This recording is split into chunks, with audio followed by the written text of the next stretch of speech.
Everyone, I am राखी तिवारी और आज के इस वीडियो में हम बात करने वाले हैं चेक और वाटरबाई के बारे में। तो बेसिकली इस वीडियो में हम इन दोनों ही वेबसाइट का कंपैरिजन करने वाले हैं। दोनों में से कौन सी ऐसी वेबसाइट है जो मैं सजेस्ट करना चाहूँगी, क्योंकि इन दोनों ही वेबसाइट में मैंने काम किया है। तो मैं अपना एक्सपीरियंस इन दोनों वेबसाइट का कंपैरिजन करके आप लोगों के साथ शेयर करना चाहूँगी। ऐसे बहुत सारे पॉइंट्स मैंने यहाँ पे रखे हैं जिनसे आपका जो भी डाउट है इन दोनों वेबसाइट को लेकर के आपको किस में काम करना चाहिए ज़रूर क्लियर होगा। प्लस मेरा एक्सपीरियंस क्या है, मैं किसे सजेस्ट करूँगी, क्या अभी मैं इन दोनों वेबसाइट में काम कर रही हूँ, इसके बारे में इस वीडियो में बात करेंगे। तो आई होप कि ये वीडियो आपके लिए बहुत ही हेल्पफुल होगा। अगर आप चैनल में नए हैं तो चैनल को सब्सक्राइब करें और बेल आइकन को प्रेस कर लीजिए। हम आगे भी ऐसे वीडियोस लेकर आते रहेंगे।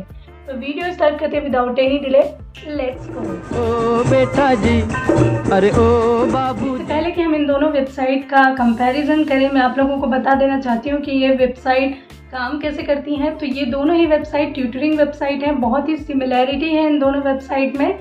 टीचिंग के लिए आप इनका यूज़ कर सकते हैं। दोनों एक दूसरे की अल्टरनेटिव भी मानी जाती हैं और बहुत सारी चीज़ें इन दोनों वेबसाइट में सेम है, थोड़ा सा डिफरेंस है, उन्हीं के बारे में इस वीडियो में बात करने वाले हैं। तो ऐसे बहुत सारे पैरामीटर्स मैंने लिए हैं जिन पर हम दोनों का कंपैरिजन करेंगे। तो आइए बात कर लेते हैं इन पैरामीटर्स के बारे में। तो सबसे पहले बात कर लेते हैं रजिस्ट्रेशन प्रोसेस के बारे में। इन दोनों की रजिस्ट्रेशन प्रोसेस सेम है, लेकिन यहाँ पर अगर देखा जाए तो वाटरबाई की रजिस्ट्रेशन प्रोसेस थोड़ा सा टफ लगती है इन कंपैरिजन टू check.com, क्योंकि चेक में यहाँ पर आपको 2 टेस्ट देने पड़ते हैं। जब आप यहाँ पर रजिस्ट्रेशन करते हैं तो आपको 2 टेस्ट देने होंगे। एक होगा आपका सब्जेक्ट टेस्ट और दूसरा होगा आपका गाइडलाइन टेस्ट। जबकि अगर कंपेयर किया जाए वाटरबाई से तो यहाँ पर आपको 3 टेस्ट देने पड़ेंगे, जिसमें कि पहला तो आपका सब्जेक्ट टेस्ट होगा, दूसरा आपका गाइडलाइन टेस्ट होगा और तीसरा एक डिस्क्रिप्टिव टेस्ट भी होता है, जिसमें आपको क्वेश्चंस के आंसर लिखकर और उनका फोटो क्लिक करके फिर पोस्ट करना होता है, जो कि एक लेंथी प्रोसेस लगता है और उसमें कई बार आपका सिलेक्शन भी नहीं हो पाता है इसी वजह से, क्योंकि इसमें एक डिस्क्रिप्टिव क्वेश्चंस का एक टेस्ट भी होता है। तो इस वजह से थोड़ा सा लेंथी लगता है मुझे और यहाँ पर वाटरबाई थोड़ा सा टफ हो जाता है इन कंपैरिजन टू check.com। तो ये बात करते हैं हमारे दूसरे पॉइंट के बारे में। तो दूसरा पॉइंट यहाँ पर है सब्जेक्ट्स अवेलेबल। तो दोनों ही साइट में अगर देखा जाए तो इक्वली सब्जेक्ट्स अवेलेबल है। आप कोई भी सब्जेक्ट चूज कर सकते हैं। जो सब्जेक्ट check.com में अवेलेबल है वो वाटरबाई में भी अवेलेबल है। तो यहाँ पर दोनों में सेम सब्जेक्ट्स हैं। आइए बात कर लेते हैं पेमेंट और TDS के बारे में।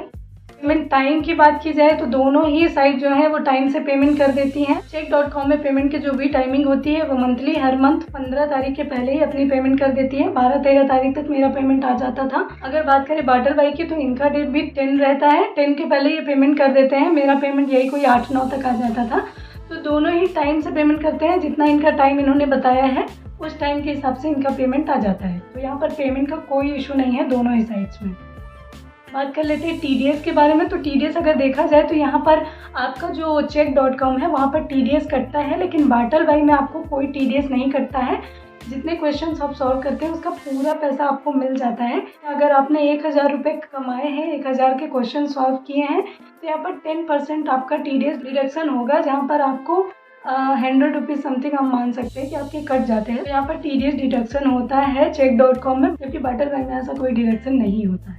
बात कर लेते हैं जेन्युइनिटी के बारे में। तो दोनों ही वेबसाइट बहुत ही जेन्युइन वेबसाइट है। मैंने दोनों में काम किया है और दोनों में ही पेमेंट आती है और पूरी तरह से जेन्युइन है। आप अपनी बैंक डिटेल्स शेयर कर सकते हैं इसमें और आपका मंथली जितने क्वेश्चंस आपने सॉल्व किए हैं उसके हिसाब से आपका पेमेंट आता है। तो दोनों ही वेबसाइट जेन्युइन है। बात कर लेते हैं number of subjects you can choose to teach in these website. तो अगर चेक की बात करें तो यहाँ पर आप एक ही सब्जेक्ट चूज़ कर सकते हैं और अगर आपने एक बार कोई सब्जेक्ट चूज़ कर लिया तो जब तक आप 100 क्वेश्चन सॉल्व ना कर लें और आपका CF स्कोर 80% तक ना हो तब तक आप उस सब्जेक्ट को चेंज नहीं कर सकते। अगर वाटरबाई से कंपेयर किया जाए तो यहाँ पर आप एक साथ एक से ज़्यादा सब्जेक्ट चूज़ कर सकते हैं और उनके क्वेश्चन सॉल्व कर सकते हैं। तो यहाँ पर वाटरबाई ज़्यादा अच्छा हो जाता है अगर चेक से कंपेयर किया जाए तो। इसके बाद बात कर लेते हैं मेरे एक्सपीरियंस के बारे में। तो मेरा दोनों ही वेबसाइट के साथ एक्सपीरियंस बहुत अच्छा रहा है, लेकिन अगर बहुत ही ऑनेस्टी के साथ मैं बोलूं तो पिछले 5 महीनों में जब से check 2.0 आया था तब से चेक में क्वेश्चन सॉल्व करना बहुत टफ हो गया था।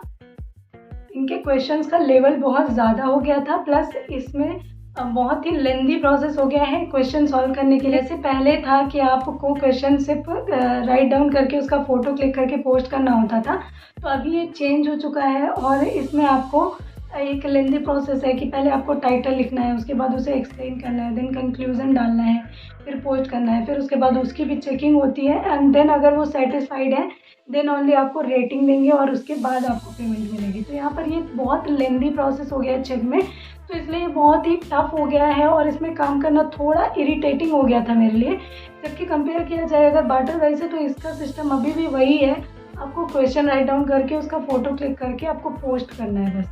तो इसलिए मुझे बार्टर वाइज ज़्यादा अच्छा लगा और इसमें काम करना मेरे लिए ज़्यादा ईजी है, तो इसलिए मैं इसे ज़्यादा अच्छी रेटिंग देती हूँ और ज़्यादा आपको सजेस्ट करती हूँ। प्लस ये साइट थोड़ा नई है अगर कंपेयर किया जाए चेक से, तो बार्टर वाइज थोड़ा नया था, इसलिए यहाँ पर आपको क्वेश्चन फ्लो ज़्यादा मिलता है, प्लस कंपटीशन भी कम है। और अगर पैसे की बात की जाए, दोनों में कंपेयर किया जाए तो दोनों का रेट लगभग सेम है।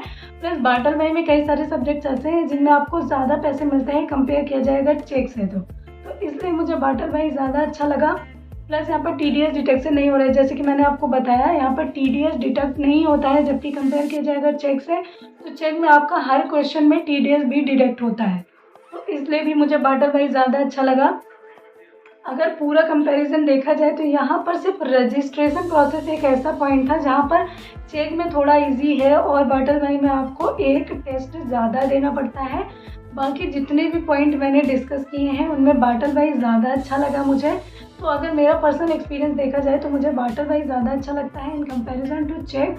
पर चेक थोड़ा पुरानी वेबसाइट है इसलिए लोग ज़्यादा जेन्युइन समझते हैं, पर ऐसा कुछ भी नहीं है, मैंने दोनों वेबसाइट में काम किया है। तो आप अगर बार्टर वाइज में जाना चाहें तो आप जा सकते हैं। वैसे मैं तो यही सजेस्ट करूँगी कि आप दोनों को ट्राई करें, पर जब से चेक 2.0 आया है तो इसमें थोड़ा सा काम करना टफ हो गया है चेक में, इसलिए अगर आप ट्यूटरिंग करना चाहते हैं ऑनलाइन तो आपको बार्टर वाइज ज़रूर ट्राई करना चाहिए। आई होप कि ये वीडियो आपके लिए हेल्पफुल रहा होगा और आपके जो भी डाउट्स रहे होंगे इस वीडियो से क्लियर हुए होंगे।